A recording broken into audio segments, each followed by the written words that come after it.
മഴയിലും കാറ്റിലും ചാത്തമംഗലം പഞ്ചായത്തിലെ വിവിധ ഭാഗങ്ങളിൽ വ്യാപകമായി കൃഷിനാശം സംഭവിച്ചു. വാഴ കൃഷിയാണ് ഏറെയും നശിച്ചത്. വെള്ളനൂർ, വിരിപ്പിൽ, കോട്ടൂൽ, താഴം, സങ്കേതം വയൽ, ചൂലൂർ പാടം എന്നിവിടങ്ങളിലാണ് വൻതോതിൽ വാഴകൃഷി ഒടിഞ്ഞു വീണത്.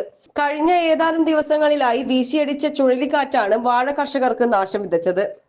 കഴിഞ്ഞ 2 ദിവസം മുന്നുണ്ടായ ശക്തമായ മഴയും ചുഴലിക്കാറ്റും കാരണമാണ് 800ഓളം വാഴ വെച്ചിട്ടുണ്ടായിരുന്നു. ഇതിൽ പകുതിയോളം വാഴകൾ തന്നെ നശിച്ചു പോയിട്ടുണ്ട്. ആണിപ്പോലും മേന്തരാണ് ഞാൻ വെക്കുന്നത്. ബാങ്കിൽ നിന്ന് ലോൺ എടുത്തിട്ടാണ് ഞാൻ കൃഷി ചെയ്യുന്നത്. കഴിഞ്ഞ വർഷങ്ങൾ ഇത്രയും നഷ്ടം ഒരു കൊല്ലം മുഖ്യം ഉണ്ടായിട്ടില്ല. ആദ്യമായിട്ടാണ് ഇത്രയും ഭീമമായ നഷ്ടം ഉണ്ടാകുന്നത്. 10, 25, 50 വാഴ കൂടുതൽ ഒരു കൊല്ലം ഇതേ നശിച്ചിട്ടില്ല.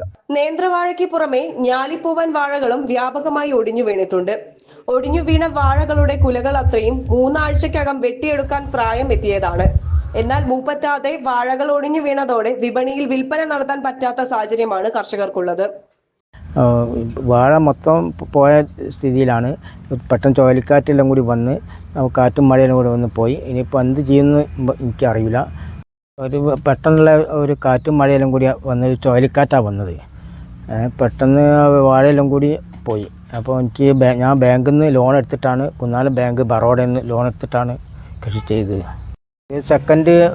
നേന്ത്ര വാഴക്കൊല സെക്കൻഡ് കിട്ടും, ആണി കിട്ടുകയല്ല. ഫസ്റ്റ് ഉള്ളു കിട്ടുള്ളൂ, വിൽപ്പനയിൽ വരുള്ളൂ. സെക്കൻഡൊക്കെ ഒഴിവാക്കും.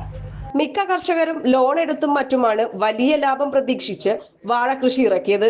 എന്നാൽ കൃഷി നശിച്ചതോടെ ഇനി എന്തു ചെയ്യുമെന്നറിയാത്ത അവസ്ഥയിലാണ് ചാത്തമംഗലത്തെ കർഷകർ.